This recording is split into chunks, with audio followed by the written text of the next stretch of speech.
Assalamualaikum Football United ringan amatiran ala gua. Langsung aja gua ingin news update ringan amatiran. Ada beberapa sumber yang gua ambil, ada beberapa rumor, gosip. Gua kembalikan lagi ke Sobat Football United, mau percaya mau enggak, gua hanya menyampaikan. Nanti akan gua komentari sedikit-sedikit juga. Langsung aja, kabar pertama gua ambil dari United District.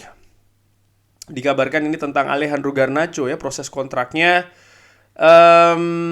Ya, ini masih berdiskusi tentang gaji, walaupun dikabarkan sudah setuju di angka 32.000 pounds per pekan. Wow.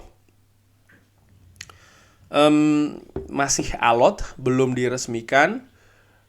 Kalau yang gua baca di artikel lainnya adalah bagaimana Manchester United ini ingin mengamankan Alejandro Garnacho dengan periode yang lebih panjang lagi. Tapi dari pihak Alejandro Garnacho tidak mau terlalu panjang dulu kontraknya. Kenapa? Karena salah satunya adalah nilai gaji. Jadi ditawarkan 30 ribuan katakanlah demikian, walaupun pihak dari Garnacho melihat kalau terlalu panjang maka nanti kenaikan gajinya terlalu lama untuk periode selanjutnya, sehingga kontraknya diharapkan tidak terlalu panjang dulu nih yang diberikan saat ini, dengan harapan di kontrak yang nanti selanjutnya gajinya akan lebih tinggi lagi. Itu sih, tapi ya menurut gua cepat saja diresmikan ya.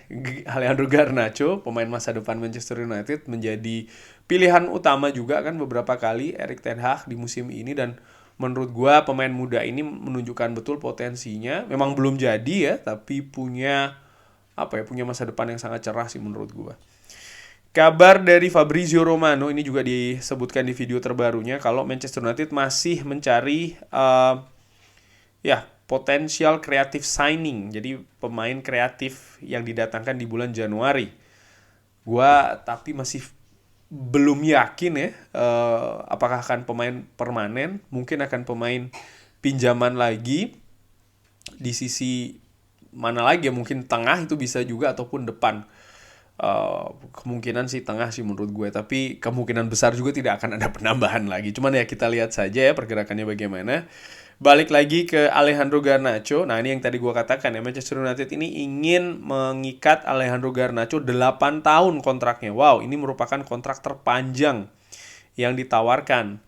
Walaupun demikian, keluarga dan juga penasehat dari Alejandro Garnacho ini inginnya hanya 4 tahun saja.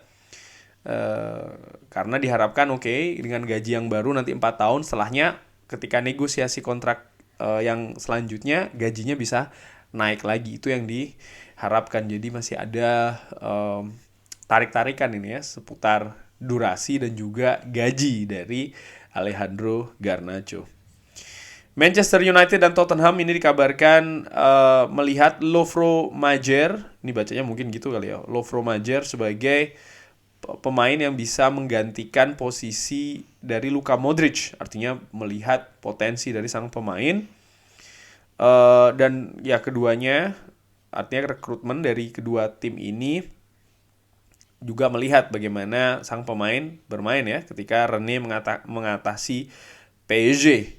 Lovro Majer, ya Luka Modric pernah memperkuat Tottenham Hotspur dan pada saat itu mendekati atau sekitar di masa Paul Scholes selesai di Manchester United. Gue ingat betul Luka Modric memang dilihat sebagai pemain yang sangat berpotensi untuk bisa menggantikan Paul Scholes di lini tengah. Hanya saja pada saat itu sang pemain lebih memilih untuk ke Real Madrid, dan ya memang luar biasa sekali Luka Modric baik bersama Real Madrid maupun juga timnas Kroasia.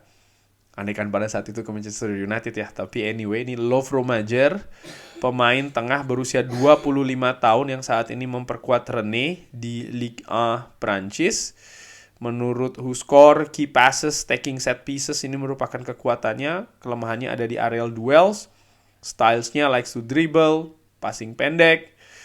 Ya menurut gue jujur kurang begitu mengamati sang pemain ya. Walaupun pemain ini juga ikut di Qatar, ada menit bermainnya juga. Cuman dinantikan saja, karena gue yakin musim depan atau musim panas nanti Manchester United juga akan bergerak untuk memperkuat lini tengah sih. Melihat situasi lini tengah Manchester United saat ini. Ini ringan amatiran ala gue ya.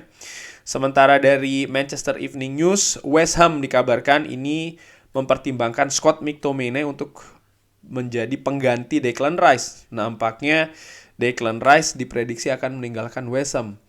Menarik kalau pindahnya ke Manchester United sih, karena sempat dikaitkan beberapa waktu yang lalu gelandang bertahan Inggris ini kapten juga kan dari West Ham, kualitasnya bagus, sudah punya pengalaman juga.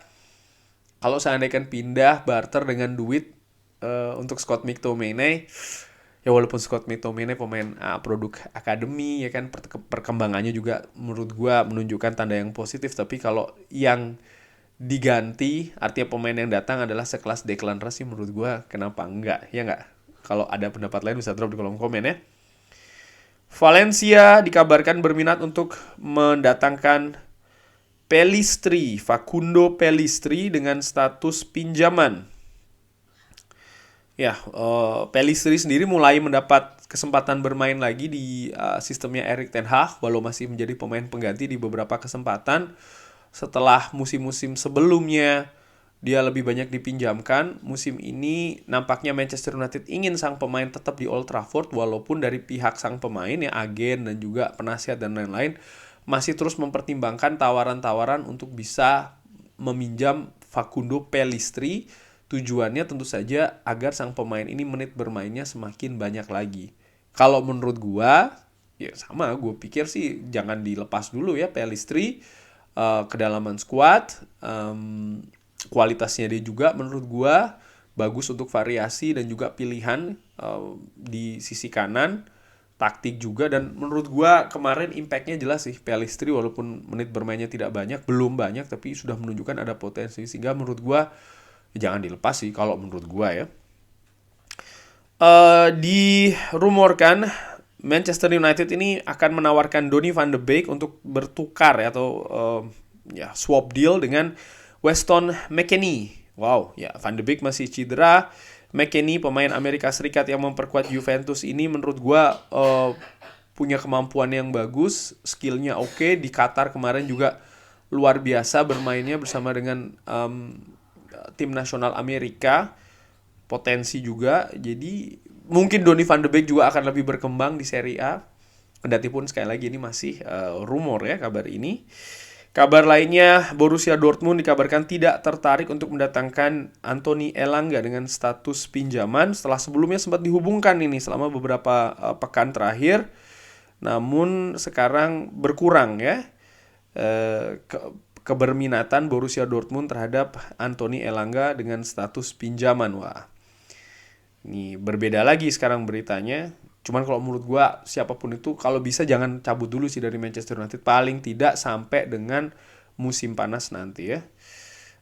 Kabar lainnya nih terkait dengan penjualan Manchester United, Rain Group ya percaya kalau pihak dari Timur Tengah akan segera datang untuk menawar secara resmi Manchester United. Sebelumnya kan Sir Jim Ratcliffe lewat Ineos ya kan.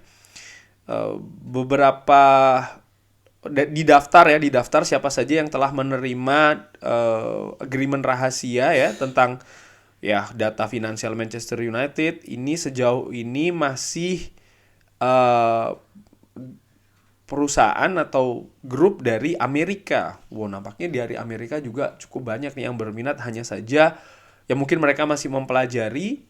Namun Ineos sudah yang pertama kali memberikan penawaran secara resmi. Selanjutnya kalau tidak salah kabarnya kan tengah Februari itu deadline-nya kalau tidak salah ya, bagi atau pengharapan dari Rain Group ini untuk pihak-pihak terkait memberikan penawaran secara resmi untuk Manchester United.